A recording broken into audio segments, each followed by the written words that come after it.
Hey guys, it's me, Human Entity 4 here, coming at you an update to our Harpie deck profile.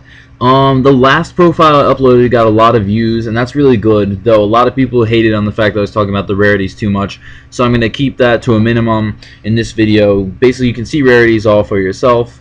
You know that I like to try to take care of my decks, because this is really the only deck I play anymore, and why not try to have it blinged out if I can. Anywho, this video itself is going to talk about more the changes between last deck profile and the new additions we've added from Judgement of the Light, courtesy of whatever your new version of Utopia is. There's just way too many versions of Utopia. But anywho, so if you want to know how the Harpie deck profile works, then go and check out my previous video where I explain exactly what all the cards do. But for those of you who have seen the previous profile, or you know what the cards do for yourself, then this is more going to explain why I run what I currently run and the changes I've made over the previous deck profile. So I'll leave a link to the previous one somewhere, but let's get this started. I run 2 Tempest. In the previous version we used 3 Tempest. Now the reason for 2 is 2 Tempest is still good. You still get to ditch it for Hysteric Party. You still get to use it for Sword of 7 stars. You still get to use it as a Hanzo target, but 3 was getting a bit cloggy. If you draw multiples and you don't have one of those cards, like Sword of 7 stars or Hysteric Party, to get rid of the extras, then it got a bit stuck in the hand. Also, I have a couple of new tech cards in this deck, which have been working out pretty well, and I needed the room, so I cut Tempest down to 2, and it seems to be working well enough. 3 is good. You always want to draw your Tempests, but you don't want to draw too many, if you know what I'm saying. We got our same 2 Harpies Pet Dragon, or El Dragón de Mascota de Harpies, the Spanish one.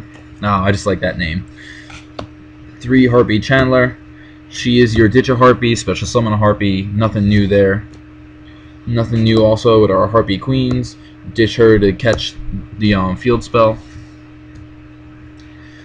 Also our same 3 Harpie Lady cards. 2 Harpie Lady 1 and Cyber Harpie Lady. Now here's where the new stuff starts. 2 Debris Dragon. You're probably thinking to yourself, what the heck is Debris Dragon doing in this deck? For one, it is now our new level 4 target for Hanzo and his super art. If your opponent lances themselves or somehow is able to protect themselves from being taken by super art and your Hanzo still dies, or if you're taking anything lower than level 7 as a combined level, Debris Dragon is now your new viable target to get instead of Lightning Ruler Draft, since we don't run him anymore because there's no longer 3 Tempest.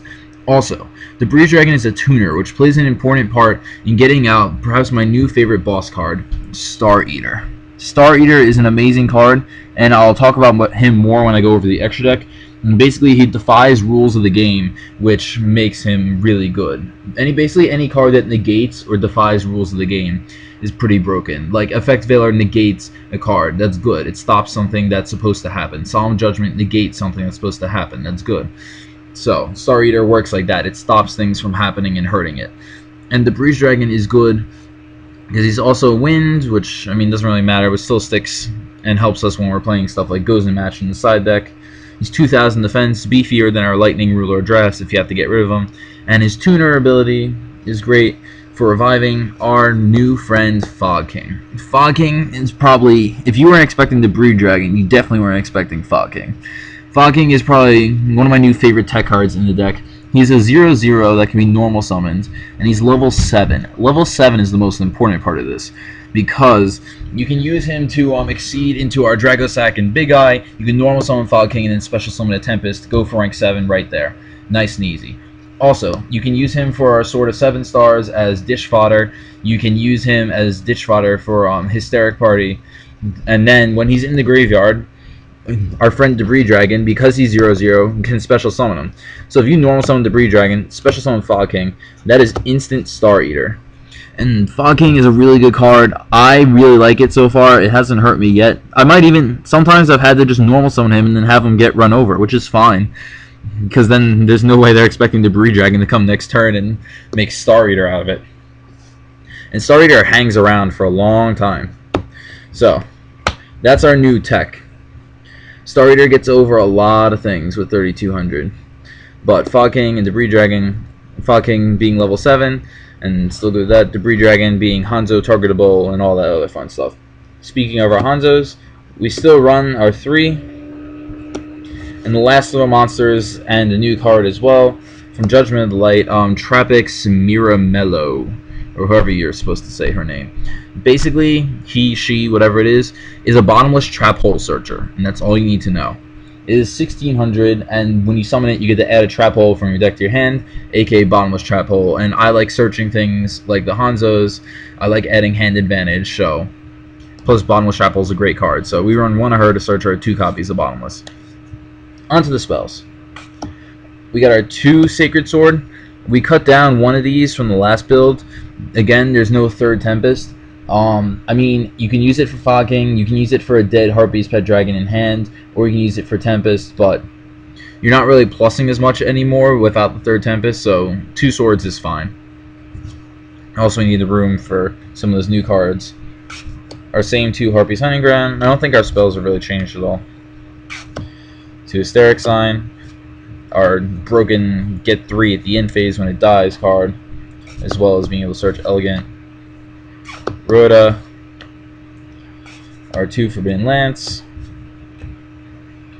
Heavy Storm, and Reborn. No Dark Hole in this deck, doesn't need it. Traps, Judgement. I'm pretty sure this is new since last time. Starlight Road. I honestly don't remember off the top of my head if this was in the last build or not, but Starlight Road helps protect all those things because you normally have a decent amount of field presence, as well as being able to set a lot of back row. And when people just dive in and try to Heavy Storm, Dark Hole, Torrential, etc., you can just go and special summon that Stardust, and yeah, it sucks for them. I like the 1 Starlight Road. We got our 2 Hysteric Party, which is essentially our ditch 1 to activate like a rekindling for Harpies. Our 2 bottomless trap holes that basically bottomless trap hole just hurts so many things. I can't even name what it's good against. It's just generically good. And our 2 super art are basically our super poly with our Hanzo and 1 of your opponent's monsters. So that's the deck. It's still good. It's won me this mat. It's a good deck. I really like it. It's unexpected, and it fights the meta relatively well. Onto our extra deck, our Chimeratech Fortress Dragon for our sided Cyber Dragons. 1 Stardust Dragon for that Starlight Road. Our big boy Star Eater. Now, for those of you who don't know what Star Eater does, he's basically really expensive now, mostly because of E-Dragons, because they can do exactly what I basically showed you on Debris Dragon plus any of their level 7 guys, which Debris Dragon could work with them too. I can Debris Dragon special summon a Tempest and then go into Star Eater also, but normally they normal summon Debris Dragon, special summon one of their mini baby dragons, and do God knows what with it, make Lad, I don't know. But Star Eater, basically he says, I'll just read them to you. He must be synchro summoned and cannot be special summoned by any other ways. This card's synchro summon cannot be negated. Period. When synchro summoned, cards and effects cannot be activated. If a card attacks is this card attacks is unaffected by other cards' effects until the end of the damage step. So, basically, he can't be negated. No Solemn Judgment, no Solemn Warning. You say boo. They can't activate anything on the first turn he's attacking. No Mirror Force, no Deep Prison, no anything like that. So you're essentially guaranteed at least a 3200 beat stick for 1 turn. They can Dracossack it later or whatever, but if you know how to keep him alive, he's going to cause a lot of hurt on the opponent. Plus, he's pretty epic looking, or at least in my opinion. It's sort of hard to see in the ulti, but go look him up. This is going to be a new funky card for you guys, Master Key Beetle. Now, you're probably wondering how I make Master Key Beetle. The answer is the side deck, where I use Summoner Monks, search a Hanzo, add a Sazank to hand, but I'm not going over the side deck today. Master Key Beetle is really important for the side deck. If you saw my other side deck video, it really hasn't changed that much, so you can go check that out also. But we try to keep our stuff like deck lockdown mostly, and then there's also things like Goes in Match or Hysteric Party or anything like that alive. So Master Key Beetle is good there. And then don't think much else has changed. Abyss Dweller, good against Mermails and a whole bunch of other things. Maestroke, good stall. Cowboy, great burn. our 2 Lightning Chidoris, which help us get out of a lot of situations. Lightning Chidori is probably one of the best tools this extra deck has. I can't count how many times I go into them. You need at least 2. Definitely not 1, 2, maybe even 3, but I make 2 work. 1 Ice Beast Zerophyne, 1 Queen Dragon Djin, gets us our dragons back. Our Shocky Shocks for when you have 3.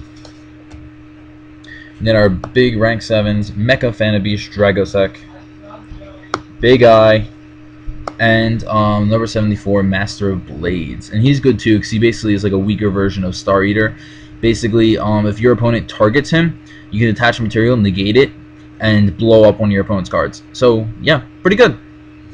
Plus he's 2700 beats, which gets over everything in E-Drags except for Blaster. And our new favorite fluffy tokens that I got from one of my friends for our Dracossack plays. So that's it. Thanks for watching, guys.